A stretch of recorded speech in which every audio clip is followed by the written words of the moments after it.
खबर दिन भर में आप सभी का हार्दिक स्वागत है। नमस्कार, आप देख रहे हैं न्यूज 21 में आपके साथ शगुफ्ता खान। खबर प्रतापगढ़ से है, जहां जिला चिकित्सालय की सीढ़ियों पर महिला और नवजात की मौत के मामले में भील प्रदेश मुक्ति मोर्चा की ओर से मिनी सचिवालय पर प्रदर्शन किया गया। इस दौरान जिला कलेक्टर को ज्ञापन सौंपकर लापरवाह चिकित्सकों और नर्सिंग कर्मियों पर कार्रवाई की मांग की गई। मांग नहीं माने जाने पर भील प्रदेश मुक्ति मोर्चा द्वारा उग्र आंदोलन की चेतावनी दी गई है। भील प्रदेश मुक्ति मोर्चा के जिला संयोजक बद्री भगोरा ने बताया कि 26 अगस्त को जिला चिकित्सालय की सीढ़ियों पर प्रसव के दौरान नवजात की मौत हो गई थी। ज्ञापन में बताया गया कि प्रसूता को उचित उपचार प्रदान नहीं किया गया और उपचार में लापरवाही बरती गई। इससे पहले भी जिला चिकित्सालय में इस तरह के मामले सामने आ चुके हैं, जिसका खामियाजा लोगों को अपनी जान देकर चुकाना पड़ता है। प्रतापगढ़ से तेजकरण राठौड़ की रिपोर्ट। सबसे पहले आपके चैनल को जोहार। आज हमने भील प्रदेश मुक्ति मोर्चा के बैनर तले कल जो हमारे जिला चिकित्सालय में जो घटना घटित हुई है उसको लेकर आज हमने एक ज्ञापन दिया है कलेक्टर महोदय को।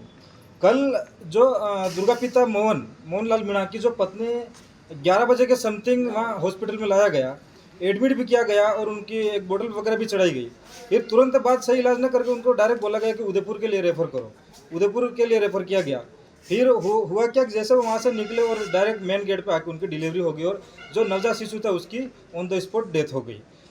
ये ऐसी घटना आए दिन हमें हॉस्पिटल में देखने को मिल रही हैं। जैसे सोनोग्राफी को लेकर हैं, सोनोग्राफी हॉस्पिटल में की नहीं जा रही है। जो पेशेंट आते हैं उनको, जो भी डिलीवरी जो प्रेग्नेंट महिलाएं आती हैं उनको तारीखों पर तारीखें दी जाती हैं। अब हमारा कहना यह है कि बाहर प्राइवेट में फिर उन महिलाओं को मजबूर होकर प्राइवेट हॉस्पिटल में जाना पड़ता है और उनको वहाँ पे 1500, 2000, 3000 रुपये वहाँ पे लिए जाते हैं। अब हमारा कहना यह है कि अगर प्राइवेट हॉस्पिटल में वही मशीन लगी हुई है तो गवर्नमेंट हॉस्पिटल में वही मशीन लगी हुई है। अगर प्राइवेट हॉस्पिटल में अगर सेम डे सोनोग्राफी हो रही है तो गवर्नमेंट हॉस्पिटल में सेम डे सोनोग्राफी क्यों नहीं हो रही है। इसको लेकर आज मैंने हॉस्पिटल की जितने भी तमाम जो असुविधाएं हो रही हैं उसको लेकर आज हमने कलेक्टर महोदय को ज्ञापन दिया है। पहले भी हमने 12 तारीख को ज्ञापन दिया था, उसके ऊपर भी कोई एक्शन नहीं हुआ है। और जो वर्तमान की जो ये डबल इंजन की सरकार कही जाने वाली उसके जो मंत्री हैं उनके राज में हमारे जो जिला चिकित्सालय की हैं ये हालत दिन प्रतिदिन इतने खराब होती जा रही हैं। और ये भी वहाँ विधानसभा में एक बार भी जिला चिकित्सालय में हो रही असुविधाओं के लिए एक बार भी विधानसभा में इन्होंने मुद्दा उठाया नहीं है। तो हमारा यही कहना है कि आने वाले टाइम में अगर ये इन चीज़ों में अगर सुधार नहीं होता है तो भील प्रदेश मुक्ति मोर्चा सड़कों पे उतर के आमजन के लिए उग्र आंदोलन भी करेगा। जय जवाहर, जय आदिवासी, जय भील प्रदेश।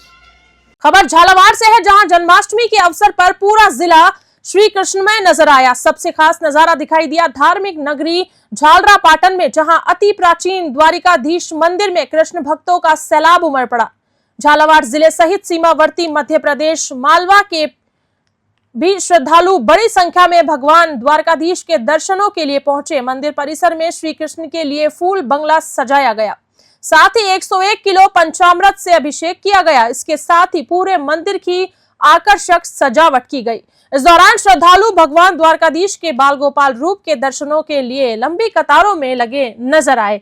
उधर झालावाड़ तथा झालरापाटन शहर में युवाओं द्वारा मटकी फोड़ प्रतियोगिता का भी आयोजन किया गया, जिसमें बड़ी संख्या में युवाओं ने भाग लिया।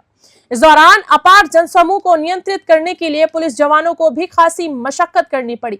पुलिस के अधिकारी व जवान शहर के विभिन्न मंदिरों व चौराहों पर तैनात नजर आए। झालावाड़ से नवीन राजवाल की रिपोर्ट।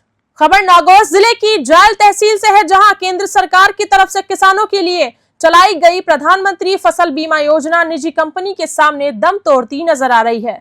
निजी कंपनी के अधिकारियों की मनमानी के चलते नागौर जिले में योजना को लेकर किसानों द्वारा कई सवाल उठाए जा रहे हैं। सोमना गांव के नाराज किसानों ने जिला कलेक्टर और कृषि अधिकारी कार्यालय में जाकर रोष प्रकट किया और कंपनी अधिकारियों पर गंभीर आरोप लगाए। बता दें कि किसानों की फसल प्राकृतिक आपदा में खराब हो जाती थी, जिसके चलते किसानों को काफी नुकसान का सामना करने पर मजबूर होना पड़ता था। किसानों की आर्थिक मदद करने के लिए व नुकसान की भरपाई करने के लिए केंद्र व प्रदेश सरकार की तरफ से प्रधानमंत्री फसल बीमा योजना चलाई गई थी। बीमा होने के बाद फसल खराब होने पर बीमा कंपनी को किसानों को मुआवजा देना पड़ता है, लेकिन नागौर जिले के सोमनाठ सहित कई गांवों में खरीफ सीजन 2030 में फसल खराब होने का मुआवजा अब तक किसानों को नहीं मिला है। नागौर से ब्यूरो चीफ मोहित रांकावत की रिपोर्ट। 2023 की खरीफ के फसल बीमा वास्ते यहाँ ज्ञापन देने के लिए कलेक्टर साहब के पास आए हैं। 2023 में बारिश के अभाव में ग्राम सोमना में मूंग, गंवार, बाजरे की मुख्यतः फसल नष्ट हो गई थी और कंपनी के हम 3 बार यहाँ आ चुके हैं और बीमा कंपनियों को भी अवगत करा दिया, कृषि विभाग को भी अवगत करा दिया, लेकिन अभी तक फसल बीमा का मुआवजा किसानों को नहीं मिला।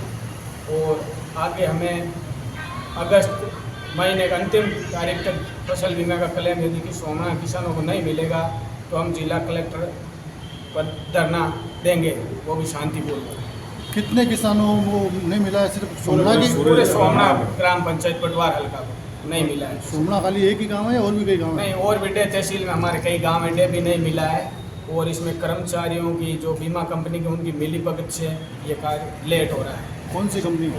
ये एग्रीकल्चर बीमा कंपनी है।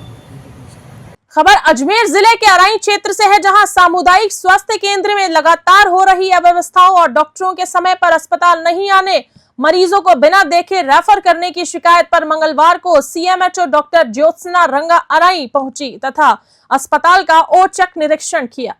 इस दौरान मुख्य चिकित्सा एवं स्वास्थ्य अधिकारी डॉक्टर ज्योत्सना रंगा ने अस्पताल प्रभारी डॉक्टर निधि गुप्ता को व्यवस्थाएं सुधारने तथा सभी चिकित्सकों को सुबह 8 बजे से ड्यूटी करने, ड्यूटी चार्ट अपडेट करने आदि निर्देश दिए। साथ ही बिना देखे मरीज को रेफर करने की शिकायत पर अस्पताल के डॉक्टर मेहराब अली को नोटिस जारी किया। इस दौरान deputy CMHO doctor Ramniwas Kiradia, block CMHO doctor Rajesh Verma भी मौजूद रहे। अराई से प्रकाश भगनानी की रिपोर्ट। मैंने अभी मौके पे आके देखा है, जब तक मैं आई थी तब तक सभी डॉक्टर्स आ गए थे। एक डॉक्टर फिजिकल वेरिफिकेशन के लिए रामसर गए हुए हैं, जो हमारा इंटर इंस्टीट्यूशन में होता है फिजिकल वेरिफिकेशन, उसके लिए एक डॉक्टर अभी 10 दिन की ट्रेनिंग पे है, बाकी सब मौजूद है यहाँ पे। तो फिर भी मैंने इन्हें टाइम पर आने के लिए सख्त ताकीद करी है, ताकि 8 बजे अगर इंस्टीट्यूशन शुरू करना है तो 8 बजे करें। और मैडम ये वाइट बोर्ड पे कभी भी मेंशन नहीं होता नाम वगैरह? बोल दिया गया है, तो आगे से करेंगे, मैं दोबारा फॉलोअप भी लूँगी। और बीसीएमओ साहब द्वारा 13 तारीख को मैडम यहाँ पे एक नोटिस जारी किया था कि ये बिल्डिंग जर्जर है और आप यहाँ पे कोई भी मरीजों को नहीं देखेंगे और यहाँ देखा जा रहा है, तो उसका कौन जवाबदार होगा? अगर कोई यहाँ उसकी जब तक वैकल्पिक व्यवस्था नहीं कर पा रहे हम, तब तक तो थोड़े दिन देखेंगे। जब जैसे ही वैकल्पिक व्यवस्था कंप्लीट हो जाती है तब ये बिल्डिंग खाली कर देंगे। तो मैडम आदेश तो आप ही के द्वारा निकाले गए हैं, हो चुके हैं और इस बारे में लेकिन मैडम इस बीच अगर कोई दुर्घटना हो जाती है तो फिर कौन जवाबदार होगा? क्योंकि दिनों दिन बरसात का दौर चल रहा है, पूरे राजस्थान में बरसात। इसको शिफ्ट कर रहे हैं ना, शिफ्ट तो कर रहे हैं, लेकिन मैडम जब आदेश दे दिया, आपके पास पीछे व्यवस्था है, तो आप मैडम आदेश से आप करवा दीजिए पीछे व्यवस्था। वही कर रहे हैं, उसी की चर्चा के लिए आई थी। मैडम आंगनबाड़ी कार्यकर्ता को डिलीवरी को रेफर करना कहाँ तक उचित साफ बिना देखे? उसके लिए हमने डॉक्टर को नोटिस दे दिया है और उसका जवाब जब आ जाएगा तो आगे कार्रवाई करेंगे। खबर अलवर जिले के राजगढ़ से है, जहां मंगलवार को कस्बे के कारोट रोड पर स्थित भारतीय विद्यापीठ सीनियर सेकेंडरी स्कूल में श्री कृष्ण जन्माष्टमी का पर्व बड़ी धूमधाम व हर्षोल्लास के साथ मनाया गया। वृंदावन की तर्ज पर विद्यालय के नन्हे मुन्ने बच्चों द्वारा एक से बढ़कर एक सांस्कृतिक प्रस्तुतियां देकर सभी को मंत्रमुग्ध किया गया। विद्यालय के निदेशक दिनेश कुमार ने बताया कि स्कूल के नन्हे मुन्ने बच्चों के द्वारा दही हांडी फोड़ी गई। उन्होंने बताया कि विद्यालय में शिक्षण के साथ साथ सांस्कृतिक गतिविधियां भी बड़ी धूमधाम से कराई जाती हैं। विद्यालय की छोटी छोटी बालिकाओं द्वारा भजनों पर सांस्कृतिक प्रस्तुतियां दी गई। इस मौके पर विद्यालय के निदेशक दिनेश कुमार, पूर्णिमा सेन, प्रीति विजय, चंचल सहित शिक्षक सहित बच्चे उपस्थित रहे। राजगढ़ से राजकुमार गुप्ता की रिपोर्ट। खबर सूर्यनगरी जोधपुर से है, जहां अपने ही आश्रम की नाबालिग छात्रा के साथ दुष्कर्म के आरोपी आसाराम बाबा को आज उपचार के लिए मुंबई ले जाया गया। राजस्थान हाईकोर्ट ने आसाराम को पुलिस कस्टडी में उपचार के लिए 7 दिन की सशर्त पैरोल दी है। आसाराम को करीब 1:20 पर सेंट्रल जेल से पुलिस जाब्ते के साथ एयरपोर्ट के लिए रवाना किया गया और लगभग 1:30 बजे आसाराम जोधपुर एयरपोर्ट पहुंचे। यहां सुरक्षा के कड़े इंतजाम किए गए हैं। आसाराम समर्थकों की भीड़ की संभावना को देखते हुए पुलिस ने अलग अलग जगह नाकाबंदी की और सुरक्षा इंतजाम के साथ आसाराम को एयरपोर्ट पहुंचाया गया। इसके बाद आसाराम मुंबई के लिए रवाना हो गए, जहां कमिश्नरेट पुलिस ने मुंबई पुलिस के साथ कोऑर्डिनेट किया। आसाराम का मुंबई के एक निजी आयुर्वेदिक अस्पताल में उपचार होगा। पुलिस अधिकारियों का कहना है कि कुछ समर्थकों ने इसी फ्लाइट में अपना टिकट कराया है, लेकिन उन्हें भी सुरक्षा के लिहाज से आवश्यक दिशा निर्देश दिए गए हैं। जोधपुर से मनोहर सिंह की रिपोर्ट। जैसा कि आप सबको ज्ञात है, आज आसाराम जी को जो है मुंबई की फ़्लाइट से उनके इलाज के लिए महाराष्ट्र में ले जाया जा रहा है। साथ में पुलिस टीम भी है और जो उच्चाधिकारी के आदेशानुसार यहाँ पर जो है काफ़ी जाब्ता लगाया गया। श्रीमान एडीसीपी साहब स्वयं यहाँ व्यवस्थाओं को संभाल रहे थे और जेल से जो है उनको हमारी पुलिस टीम लेकर आई थी। साथ में कनाडा एसएचओ साहब इनको साथ में लेकर आए थे और अब इनको जो है वो प्लेन में इनको बिठा दिया गया है और आगे जो भी जर्नी है वो मुंबई पुलिस के बाद मुंबई पुलिस संभालेगी। सर कितने समय तक पहुंचे थे एयरपोर्ट पर? देखिए, ऐसे तो उनके दर्शन के लिए तो कोई नहीं आई, लेकिन फ़्लाइट में कुछ 20-25 समर्थकों का पता लगा है जो फ्लाइट में उनके साथ टिकट थे। हमारी टीम राजनाडा से एक टीम बनाई थी, मोहर सिंह को उसके साथ में कमांडो भेजे साथ में और आज जेल से लेके एयरपोर्ट तक लाए उनको। सर क्या क्या निर्देशन आपके द्वारा जो है आपकी टीम को दिए गए? निर्देश है वो गोपनीय है, वो उनको बताए रखे हैं। खबर अलवर जिले के राजगढ़ से है, जहां कस्बे के राजकीय महाविद्यालय में राष्ट्रीय खेल सप्ताह के आयोजन के दूसरे दिन श्रमदान और ग्रामीण अंचल में लोकप्रिय परंपरागत खेलों का आयोजन प्राचार्य डॉक्टर के.एल. मीणा की मौजूदगी में किया गया। खेल प्रभारी डॉक्टर भगत सिंह ने बताया कि बालिका वर्ग में रुमाल झुपट्टा प्रतियोगिता पीटी उषा टीम एवं पीवी सिंधु टीम के मध्य आयोजित हुई, जिसमें पीटी उषा टीम की दिव्यांशी विजय रही। सतोलिया प्रतियोगिता में खुशी राजपूत टीम विजयी रही। राजगढ़ से राजकुमार गुप्ता की रिपोर्ट। खबर जोधपुर से है, जहां कमिश्नरेट में एक और दुराचार का मामला सामने आने के बाद हड़कंप मच गया। जोधपुर कमिश्नरेट के महात्मा गांधी अस्पताल में 2 युवकों ने नाबालिग के साथ यौन दुराचार को अंजाम दिया है। इस घटना के सामने आने के बाद पुलिस टीम मौके पर पहुंची और एफएसएल टीम को बुलाकर साक्ष्य जुटाए। एसीपी अनिल कुमार ने बताया कि थाने में गुमशुदा की एफआईआर दर्ज थी। वहीं नाबालिग अस्पताल आई, जहां 2 लड़कों ने उसके साथ दुराचार किया, घटना को अंजाम दिया। मामला सामने आने के बाद एफएसएल टीम को मौके पर बुलाया गया और साक्ष्य जुटाए। फिलहाल पुलिस पूरे मामले की जांच में जुटी हुई है। अस्पताल अधीक्षक फतेह सिंह भाटी ने बताया कि यह बहुत ही दुखद विषय है। हालांकि हमारे यहाँ 24 घंटे सुरक्षा के पुख्ता इंतजाम रखते हैं, उसके बावजूद यह घटना होना दुखद है। अभी हमने हमारे अस्पताल में सुरक्षा लेकर एक मीटिंग ली, जिसमें और सुरक्षा बढ़ाने का काम किया जाएगा। जोधपुर से मनोहर सिंह की रिपोर्ट। सर ये कल शाम को एसएचओ सूरसागर ने बताया घटना के बारे में, तो मैं तुरंत थाने पहुंचा। थाने पहुंचने के बाद में जो पुलिस मुख्यालय की एसओपी जारी की हुई है उसके अनुसार तुरंत मेडिकल और एक शिक्षक के बयान करवाने की कार्रवाई प्रारंभ की गई। आज सुबह एफएसएल के अधिकारियों को बुला करके मौका नक्शा उनके द्वारा और मेरे द्वारा किया गया। एफएसएल के अधिकारियों ने जो मार्गदर्शन दिया उसके अनुसार साक्ष्य कलेक्ट किए गए हैं और आगे की कार्रवाई अभी जानकारी मिली है और बेहद दुखद घटना है। जबकि हमारे यहाँ सभी तरह की सिक्योरिटी और लाइटिंग की व्यवस्था रहती है हमेशा हर समय 24 आवर्स। उसके बीच में भी ये घटना कैसे होगी मुझे भी ताजुब होता है और मैंने तुरंत अभी सभी सिक्योरिटी वालों को भी मीटिंग कॉल की है और हमारा जो वर्कशॉप है उन्हें भी कहा है कि लाइटिंग वगैरह प्रॉपर खुद देख के आए हैं, लेकिन और भी कहीं अगर आवश्यकता है तो अतिरिक्त लाइट वगैरह लगाई जाए ताकि इस चीज़ का कोई बाहर के लोग मिसयूज़ नहीं करें। और हम और सिक्योरिटी बढ़ाने की भी सोच रहे हैं ताकि किसी तरह से कोई किसी भी गेट से, चूँकि अस्पताल है इसलिए हम सारे दरवाजे बंद भी नहीं कर सकते हैं, चारों ओर से खुला भी रखना पड़ता है हमें। तो हमारे पास एक ही रहता है कि सिक्योरिटी थोड़ी और बढ़ाई जाए। तो आज ही हम सिक्योरिटी गार्ड्स कुछ और बढ़ाने की सोच रहे हैं ताकि हर गेट पे या कोई भी जगह ऐसी जहाँ जो असल में जहाँ जो जगह काम नहीं आती है, रात को हमें ज़्यादा ज़रूरत नहीं पड़ती है, वहाँ पे हो सकता है कुछ कमी रही हो तो वहाँ पे सिक्योरिटी भी बढ़ाने का। जो घटना हुई है इसमें आरोपी बाहर के हैं कि ऑफिस के? ये अभी तक मुझे कोई जानकारी नहीं मिली। जस्ट अभी आपसे कुछ 5 मिनट पहले ही जानकारी मिली है, तो उनकी डिटेल या वो लोग कौन हैं, कहाँ के हैं, मुझे अभी जानकारी नहीं। जी दोनों के बारे में मुझे कोई जानकारी, जस्ट अभी मुझे जानकारी मिली है कि ऐसा कुछ हुआ है। इलाज कराने के लिए आए थे बाहर की? नहीं, मुझे अभी उसके बारे में, दोनों के बारे में किसी तरह की कोई जानकारी नहीं है। जस्ट अभी एसीपी साहब से मेरी बात हुई है, वो आके एक बार उनसे डिटेल में बात हो जाएगी कि कौन है, क्या हुआ है।